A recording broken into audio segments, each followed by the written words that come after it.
மஹிந்த ராஜபக்ஷவின் கோட்டையை தகர்த்த அனுரகுமார திசாநாயக்கா.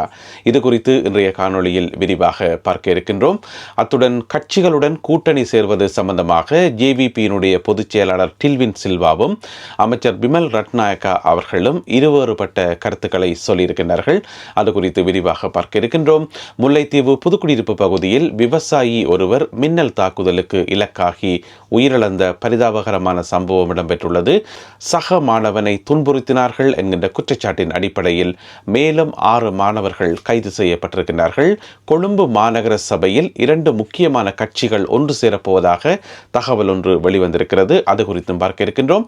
இந்த செய்திகளுடன் மேலும் சில செய்திகளும் இன்றைய காணொளியில் காத்திருக்கின்றன. அத்துடன் நடந்து முடிந்த தேர்தல் சம்பந்தமாக 2 கேலி சித்திரங்களும் உள்ளன. எல்லாவற்றையும் தொகுத்து இந்த காணொளியில் பார்க்க போகின்றோம். தமிழடியான் சொந்தங்கள் அனைவருக்கும் வணக்கம். மே மாதம் 8ஆம் திகதி 2025ஆம் ஆண்டு வியாழக்கிழமை.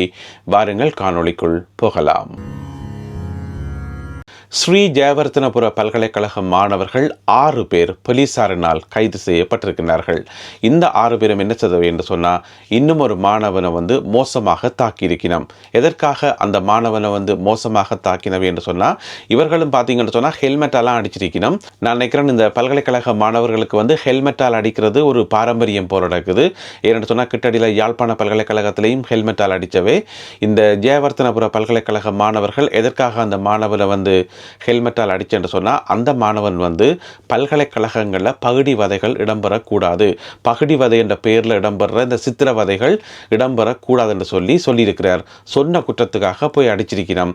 எப்போ என்று சொன்னால், ஏப்ரல் மாதம் 29ஆம் திகதி கோமாகம பகுதியில் இருக்கக்கூடிய ஒரு விடுதியில் தான் இந்த மாணவனை போயிட்டு அடிச்சிருக்கணும்.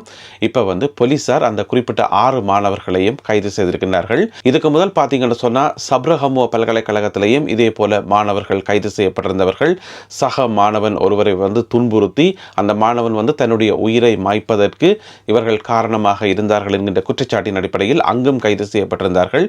இப்பொழுது ஸ்ரீ ஜெயவர்தனபுர பல்கலைக்கழக மாணவர்கள் 6 பேர் கைது செய்யப்பட்டிருக்கிறார்கள். உள்ளூராட்சி சபை தேர்தல் நடந்து முடிஞ்ச கையோட இப்போ நாடு முழுவதும் பரபரப்பாக பேசப்படுற விஷயம் என்னென்று சொன்னால், எந்த கட்சியோட சேரப்போது, யாரும் சேர்ந்து ஆட்சி அமைக்க போகிறார்கள் என்று சொல்லி. ஏனென்று சொன்னால், நாடு முழுவதுமே பார்த்தோம் என்று சொன்னால் பெரும்பாலான இடங்களில் இந்த அறுதி பெரும்பான்மை பெறாத நிலைமை தான் இருக்குது.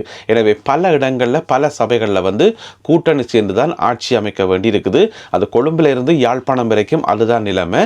இந்த சந்தர்ப்பத்தில் ஜேவிபியினுடைய பொதுச் செயலாளர் டில்வின் சில்வா ஒரு கருத்து சொல்லியிருக்காரு. என்று சொன்னால், மக்களால் நிராகரிக்கப்பட்ட அரசியல் கட்சிகளுடன் நாங்கள் கூட்டணி வைக்க மாட்டோம், நாங்கள் கூட்டணி சேர்ந்து ஆட்சி அமைக்க போறதில்லை என்று சொல்லி உறுதியாக சொல்லியிருக்கிறார். அதே வேளையில் தெரிவு செய்யப்பட்ட சில சுயேட்சை குழுக்களுடன் தாங்கள் சேர்ந்து இயங்குவதற்கு தயாராக இருப்பதாகவும் அவர் சொல்லியிருக்கின்றார். இது ஜேவிபியினுடைய பொதுச் செயலாளர் டில்வின் சில்வா அவர்கள் சொன்ன கருத்து. அதே வேளையில் அமைச்சர் பிமல் ரட்நாயக்கா வேறு விதமான சில கருத்துக்களை சொல்லியிருக்காரு. என்று சொன்னால், வடமாகாணத்தில் தங்களுக்கு 150 ஆசனங்கள் கிடைச்சிருக்குது. அதாவது என்பிபி கட்சிக்கு 150 ஆசனங்கள் கிடைச்சிருக்குது. இது ஒரு பெரிய வெற்றியாகத்தான் நாங்கள் பார்க்கிறோம். ஏனென்று சொன்னால், இதுக்கு முன் எப்போதும் நாங்கள் வடமாகாணத்தில் ஒரு ஆசனம் கூட வென்றது கிடையாது. இதுதான் முதல் தடவை. கடந்த 100 வருடங்களில் பார்த்தோம்னு சொன்னால் ஒருபோதுமே ஆசனங்களை வென்றது கிடையாது. எனவே 150 ஆசனங்கள் என்றது எங்களுக்கு ஒரு பெரிய வெற்றி தான் என்று சொல்லி அவர் சொல்லியிருக்கிறார். அது மட்டும் இல்லாமல், வடமாகாணத்தில் இருக்கிற சில முக்கியமான அரசியல் கட்சிகள், முக்கியமான சபைகளுக்கு சேர்ந்து ஆட்சி அமைப்பதற்கு தங்களை அணுகியிருப்பதாகவும் தங்களுடன் பேச்சுவார்த்தை நடத்துவதாகவும் அவர் குறிப்பிட்டிருக்கின்றார். எனவே அவர்களுடன் சேர்ந்து ஆட்சி அமைப்பதா இல்லையா என்பதை தங்களுடைய மத்திய குழுவில் பேசி முடிவெடுப்போம் எனவும் அமைச்சர் பிமல் ரட்நாயக்கா அவர்கள் சொல்லியிருக்கின்றார். அது மட்டுமல்லாமல், வடமாகாணத்தில் பல இடங்களில் தேசிய மக்கள் சக்தி கட்சி 2ஆம் இடத்தை பிடித்திருப்பதாகவும் அது தங்களுடைய கட்சியினுடைய வளர்ச்சியை காட்டுவதாகவும் அவர் குறிப்பிட்டிருக்கின்றார். எனவே தேசிய மக்கள் சக்தி கட்சியுடன் சேர்ந்து ஆட்சி அமைப்பதற்கு அவர்களை அணுகிய தமிழ் கட்சிகள் எந்தெந்த சபைகளுக்கு அணுகப்பட்டது என்பது சம்பந்தமாக தகவல்கள் எதுவும் வெளிவரவில்லை. அமைச்சரும் அதனை குறிப்பிடவில்லை. எனவே பொறுத்திருந்து பார்ப்போம். நிறைய இடங்களில் நிறைய கட்சிகள் ஒன்று சேர்ந்துதான் ஆட்சி அமைக்க வேண்டியிருக்கிறது. மிக முக்கியமாக யாழ் மாநகர சபையிலேயும் இதே மாதிரியான ஒரு இழுபறியான நிலைமை தான் இருக்கிறது. எனவே பொறுத்திருந்து பார்ப்போம் எந்தெந்த சபைகளில் யார் கூட்டணி சேர்ந்து ஆட்சி அமைக்க போகிறார்கள் என்று. இதே பிரச்சனை கொழும்பு மாநகர சபைக்கும் வந்திருக்குது. கொழும்பு மாநகர சபையை நாங்கள் எடுத்து பார்த்தோம்னு சொன்னால் அதனுடைய உறுப்பினர்களுடைய எண்ணிக்கை 117 உறுப்பினர்கள். எனவே 117 உறுப்பினர்களில் எந்த ஒரு கட்சியும் அறுதி பெரும்பான்மை பெறையலை. இதில் பார்த்தீங்கன்னு சொன்னால் தேசிய மக்கள் சக்தி கட்சி தான் அதிக வாக்குகள் பெற்றிருக்கிறோம், அதிக ஆசனங்கள் எடுத்திருக்கிறோம். இருந்தாலும் அவர்களுக்கும் பெரும்பான்மை காணாது. எவ்வளோ ஆசனம் எடுத்திருக்கிறோம்னு சொன்னால் 48 ஆசனங்கள் எடுத்திருக்கிறோம். 117 48 ஆசனங்கள் தான் தேசிய மக்கள் சக்தி கட்சி எடுத்திருக்கிறோம். எனவே கட்டாயம் வேறு ஆக்களோட சேர்ந்து தான் ஆட்சி அமைக்கணும். இதுக்கிடையில் பார்த்தீங்கன்னு சொன்னால் சஜித் பிரேமதாசவினுடைய கட்சி இருக்கு தானே, எஸ்ஜேபி கட்சி, அவையில் 29 சீட் எடுத்திருக்கிறோம். அதே நேரம் ஐக்கிய தேசிய கட்சி ரணில் விக்ரமசிங்க தலைமையிலான ஐக்கிய தேசிய கட்சி 13 சீட் எடுத்திருக்கிறோம். இப்போ என்ன தகவல் வந்திருக்குன்னு சொன்னால் சஜித் பிரேமதாசாவோட சேர்ந்து இயங்குறதுக்கு கொழும்பு மாநகர சபையில் சஜித் பிரேமதாசாவோட சேர்ந்து செயல்படுறதுக்கு ஐக்கிய தேசிய கட்சிக்கு விருப்பம் இருக்குன்னு சொல்லியும் அதற்கான ஒரு சிக்னல் கொடுக்கப்பட்டிருப்பதாகவும் தகவல் ஒன்று வெளிவந்திருக்கிறது. எனவே இந்த 2 கட்சிகளும் சேர்ந்து ஏனைய ஒரு சில கட்சிகளையும் சேர்த்து கொண்டால் கொழும்பு மாநகர சபை சஜித் பிரேமதாசாவினுடைய கைகளில் சென்றுவிடும் என்பதுதான் இப்போதைக்கு இருக்கக்கூடிய நிலைமை. இதற்கு எதிராக ஆளும் தேசிய மக்கள் சக்தி கட்சி என்ன விதமான வியூகத்தை வகுக்கப் போகிறார்கள், அவர்கள் வேறு யாக்களோட சேர்ந்து கூட்டணி அமைச்சா மட்டும்தான் கொழும்பு மாநகர சபையை கைப்பற்ற முடியும். ஆனால் என்பிபியினுடைய கொள்கை ஏனையவர்களுடன் கூட்டணி அமைப்பதில்லை என்று சொல்லி, எனவே கொழும்பு மாநகர சபையில் என்னதான் நடக்கப் போகின்றது, யார்தான் ஆட்சியை அமைக்கப் போகின்றார்கள், என்பிபி தன்னுடைய கொள்கையை விட்டு இறங்கி ஏனையவர்களுடன் கூட்டணி அமைத்து ஆட்சியை பிடிப்பார்களா என்பதை நாங்கள் பொறுத்திருந்து பார்க்கணும். அப்படி இல்லை என்று சொன்னால் ரணில் விக்ரமசிங்க அவர்களும் சஜித் பிரேமதாசா அவர்களும் சேர்ந்து ஏனையவர்களுடன் சேர்ந்து ஆட்சி அமைக்கப் போகிறார்களா என்பதை நாங்கள் பொறுத்திருந்து பார்ப்போம்.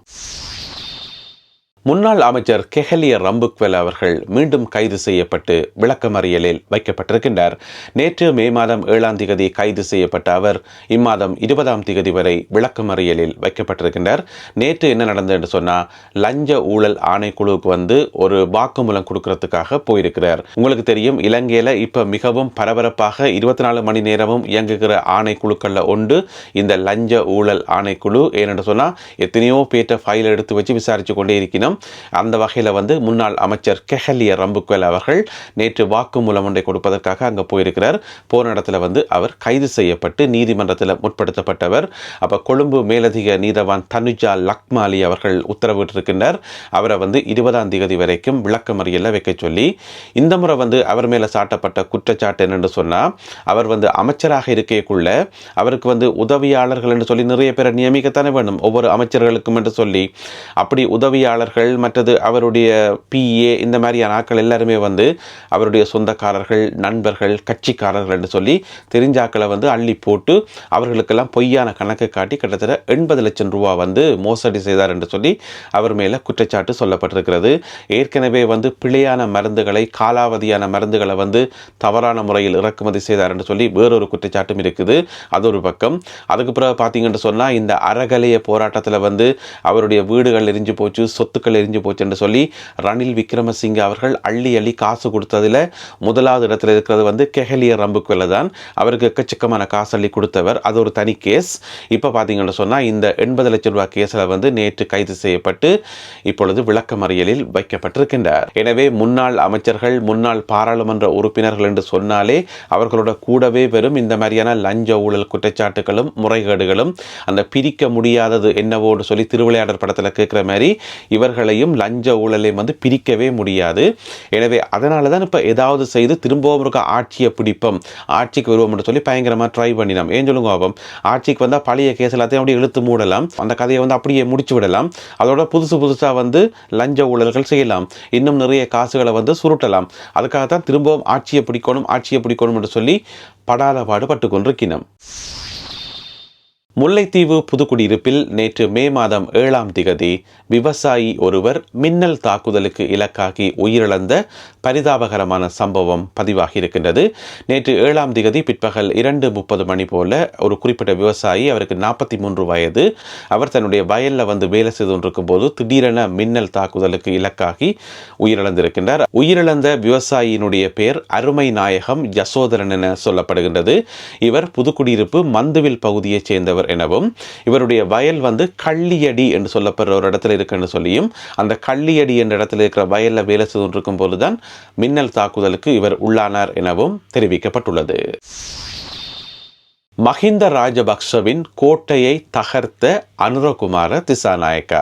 இதென்ன விஷயம் என்று சொன்னால், நேற்று முன்தினம் இடம்பெற்ற உள்ளூராட்சி சபை தேர்தலில் மஹிந்த ராஜபக்ஷவின் கோட்டை என வர்ணிக்கப்படும் மெதமுலன அங்கே பார்த்தீங்கன்னு சொன்னால், மஹிந்த ராஜபக்ஷவை பின்னுக்கு தள்ளிட்டு ஆளும் தேசிய மக்கள் சக்தி கட்சி அதிகளவு வாக்குகளை பெற்றிருக்கின்றது. மிக நீண்ட காலமாக அவர்களுடைய கோட்டையாக இருந்தது இந்த மெதமுலன என்று சொல்லப்படுற வட்டாரம். அதாவது அம்பாந்தோட்டை மாவட்டத்தில் இருக்கக்கூடிய வீரகெட்டிய பிரதேச சபை என்று சொல்லி ஒரு பிரதேச சபை. அதுக்கு கீழே பார்த்தீங்கன்னு சொன்னால் 20 வட்டாரங்கள் இருக்குது. அந்த 20 வட்டாரங்களில் ஒரு வட்டாரம் தான் மெதமுலன்ன. அங்கே பார்த்தீங்கன்னு சொன்னால் எப்போவுமே ராஜபக்ஷ ஃபேமிலியினுடைய ஆதிக்கம் தான் இருக்கும். அவர்கள் தான் காலாதி காலமாக அங்கே வெற்றி பெறுறார்கள்.